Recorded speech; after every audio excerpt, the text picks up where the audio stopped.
सशक्त आवाज लाइव में आपका स्वागत है। मैं राजेंद्र सोनी एक बार फिर हाजिर हूं आम जन से लेकर राजनीति और क्षेत्र की विभिन्न घटनाओं के साथ। पक्ष न विपक्ष, सिर्फ निष्पक्ष।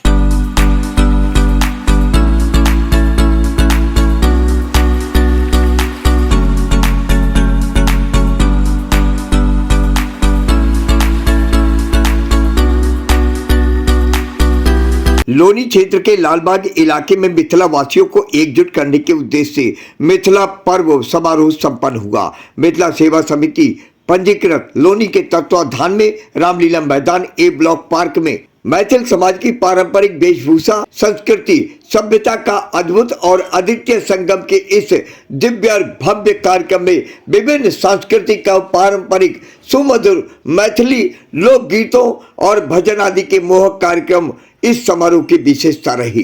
इस दौरान एसएम सिंह के संचालन में मुख्य अतिथि लोनी विधायक नंदकिशोर गुर्जर, विशिष्ट अतिथि डॉक्टर राजीव झा, विशिष्ट अतिथि मनोज धामा पूर्व चेयरमैन, राधा रमण झा अध्यक्ष, सुभाष झा महासचिव, ईश्वर चंद्र झा कार्यक्रम संयोजक के साथ वार्ड संख्या 33 के सभासद रामनिवास त्रिपाठी सहित समस्त मिथिला वासियों के अपार जनसमूह ने विचार गोष्ठी के साथ रंगारंग सांस्कृतिक कार्यक्रम का भरपूर आनंद उठाया। देखिए आज की ये रिपोर्ट। अनिल जी निश्चित तौर पर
तरह से अतिथिगण इस कार्यक्रम में जो शोभा बढ़ाने के लिए आप लोग आए हैं, मैं लोनी की इस पावन धरा पे आपके बहुत बहुत अभिनंदन करता हूं, बहुत बहुत आपका स्वागत करता हूं। मैं वर्षों से जब भी मुझे निमंत्रण मिला तो इस कार्यक्रम में पहुंचने का मैंने प्रयास किया। और सही बात तो यह है कि मैं किसी भी दल में रहा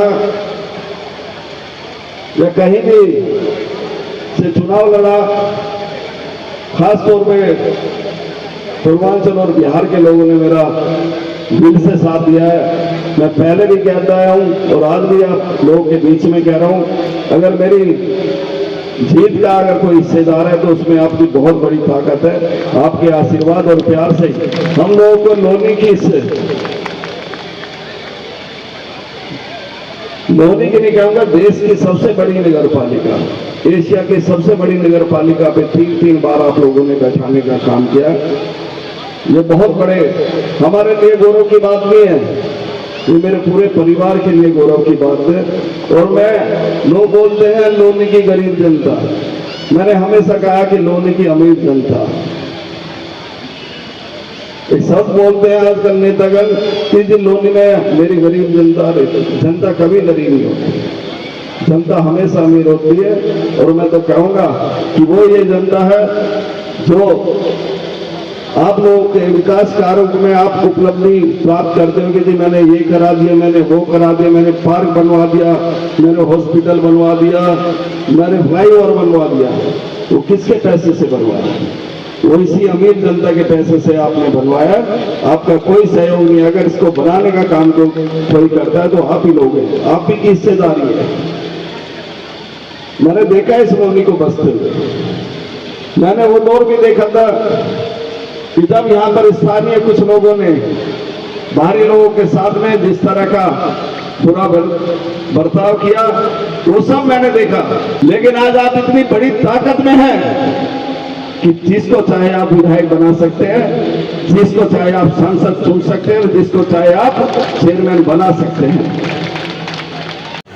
आप सब लोग हमारे अपने लोग हैं, बिहार के अपने लोग हैं, क्योंकि मेरी उच्च शिक्षा बिहार से है, इसलिए हमारे प्रदेश के लोग हैं। और इस प्रकार से जब पर्व मनाते हैं तो कहीं ना कहीं मुझे हृदय से आनंद होता है। कहीं सूचना मिलती है, व्हाट्सएप पे सुनता है IAS बन गए, IPS बन गए। विविध क्षेत्रों में जब हमारे प्रदेश के लोग जब सूचना मिलती तो पैर से लेके सर तक उन हृदय की उन धमनियों में आनंद का जो वातावरण बनता है, यही बिहार का गौरव कहलाता है। और कुछ ऐसी घटनाएं भी हैं, जैसे कि आज मैं चर्चा करना चाहता हूं। 2 परिवार मिथिला के ही हैं, उनके घर में उनका चिराग चला गया, मतलब कि हत्या हो गई और उनको कोई सुनने वाला नहीं। ऐसे लोगों को न्याय दिलाना, शासन और प्रशासन में उनकी बात रखना, ऐसे हमारे ईश्वर चंद झा जी और वो परिवार भी आप ही के बीच में बैठे हैं। दोनों परिवार दुखद घटना है, लेकिन मिथिला के रहने वाले हैं, झा जी हैं दोनों ही परिवार, और एक ही पुत्र है और उनकी कोई बात नहीं रखूंगा। न शासन सुन रहा है, न प्रशासन सुन रहा है। उस स्थिति में ईश्वर जी इतना मजबूती से विषय रखा और उनकी न्याय दिलाने का जो कार्य था उन्होंने किया, और आज उनको कहीं ना कहीं उस न्याय की उस धुरी में उसको केंद्रित किया और उनको न्याय मिलने की स्थिति में, मतलब दोषियों को सजा भी मिलेगी। तो मैं ये आपसे कहना चाहता हूँ, ये जो लोनी है ये मिथिला की भांति मिथिला धाम बने, और ये भी अपना गौरव को कहीं ना कहीं आप सब लोगों के अथक परिश्रम से आप जिस भी क्षेत्र में हैं उसमें गिलहरी की भांति एक राम सेतु का काम करें, और उस राम सेतु पे सभी क्षेत्रों में आर्थिक, सांस्कृतिक, धार्मिक हर क्षेत्र में अपने मिथिलावासी और बिहार प्रदेश के लोगों को उस राम सेतु के उस पुल पर ऊंचाई मिले। भारतीय उपमहाद्वीप में जो मिथिला संस्कृति है, और मिथिला संस्कृति किसी परिचय की मोहताज नहीं, हिंदुस्तान या हिंदुस्तान के बाहर भी जब किसी संस्कृति की बात आती है तो मिथिला संस्कृति का विशेष स्थान दिखाई देता है, ये हम सबको जानकारी है। तो इस संस्कृति को लोनी में भी विभिन्न कार्यक्रमों के माध्यम से आपके द्वारा जो सम्मान प्राप्त होता है, आपके द्वारा जो लोगों को दिखाया जाता है, सिखाया जाता है, और जो जोड़ने की कलाकृति आपके माध्यम से होती है, मैं उसका आपको हृदय की गहराई से आपका धन्यवाद भी करता हूँ, अभिनंदन भी करता हूँ। भगवान बुद्ध की जन्मभूमि हूँ, विद्यापति का संसार हूँ मैं, सीता मैया की नगरी हूँ, माँ गंगा का श्रृंगार हूँ मैं, जी बिहार हूँ मैं, बिहार हूँ मैं, जय बिहार, जय बिहार। हमारे सामर्थ्य नहीं है, स्नेहांजलि से पुष्पांजलि समझ कर अहाँ सबके चरण में निवेदित करे के लिए अवसर भेट लिया। तो वे एक वाक्य कही थी, वक्ता हमारे कहने छला जो मिथिला के पुरुषार्थ महादेव के 3टा शिष्य, एक का रावण, एक का जनक, एक का परशुराम, और पिनाक नाम के धनुष के भगवती बाम हाथ से उठाई कर रखे छथिन सीता जी। ओई धनुष के उठावा में सबका योद्धा उठ कर मर गल नहीं उठल, तखन भारत में योद्धा के संज्ञा देने वाला मिथिला भगवान राम के परिभाषा देते।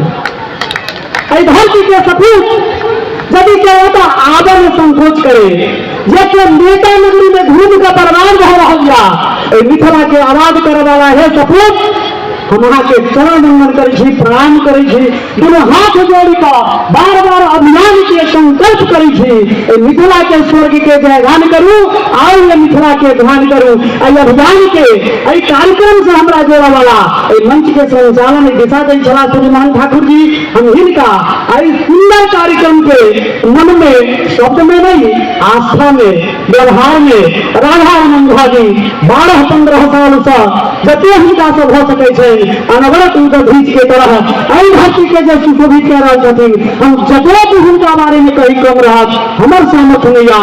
अहाँ के धन्यवाद। मिथिला पर्व समारोह का आयोजन किया गया है, इसमें खास बात क्या रही है और क्या कुछ कहना चाहेंगे?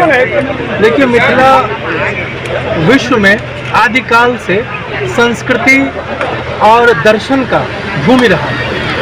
कालांतर में मिथिलावासी लोग विभिन्न कारणों से विश्व के विभिन्न जगहों पर चले गए, तो ऐसा जो मिथिला सेवा समिति, ये जो समिति है, वो ये सभी मैथिलों को जो अभी मिथिला से बाहर यहाँ लोनी, दिल्ली में रह रहे हैं, उनको एक साथ मिलाकर एक उत्सव मनाने का कार्यक्रम कर। सबसे बड़ी बात तो यह है जो कि समाज की धरोहर, अगर हम बात करें तो धरोहर को आज यहाँ देख करके दिल गदगद हो गया। क्या कुछ इस विषय में कहेंगे?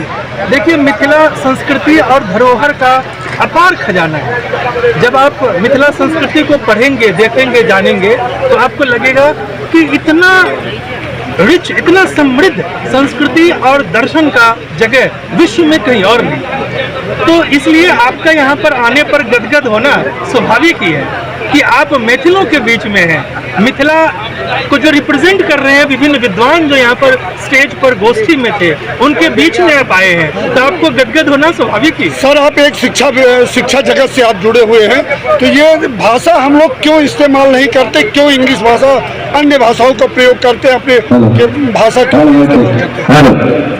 देखिए, भारत में जब आप 1000 साल पीछे जाइए तो भारत भूमि विभिन्न आक्रांताओं से और अन्य राजाओं से शासित रहा।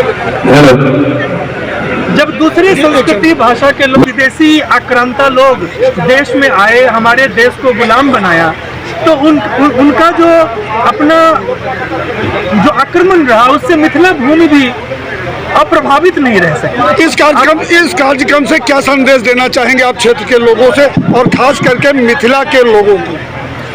इस कार्यक्रम के माध्यम से मैं सभी से कहूँगा कि निज भाषा उन्नति है, सब भाषा की मूल। अपनी भाषा को हमेशा दिल में संयोग के रखें। अपनी भाषा अपनी माँ की तरह है, दूसरी भाषाएं भी चाची की तरह है। दूसरी भाषा, दूसरी संस्कृति, दूसरे धर्म का भी सम्मान करें, पर जैसे मौसी का करते हैं, पर अपना भाषा, अपना धर्म, अपना संस्कृति को माँ की तरह सम्मान करें। अपने आसपास की खबरों के लिए देखना ना भूलें सशक्त आवाज लाइव न्यूज चैनल। सब्सक्राइब कीजिए एक लाइक के साथ।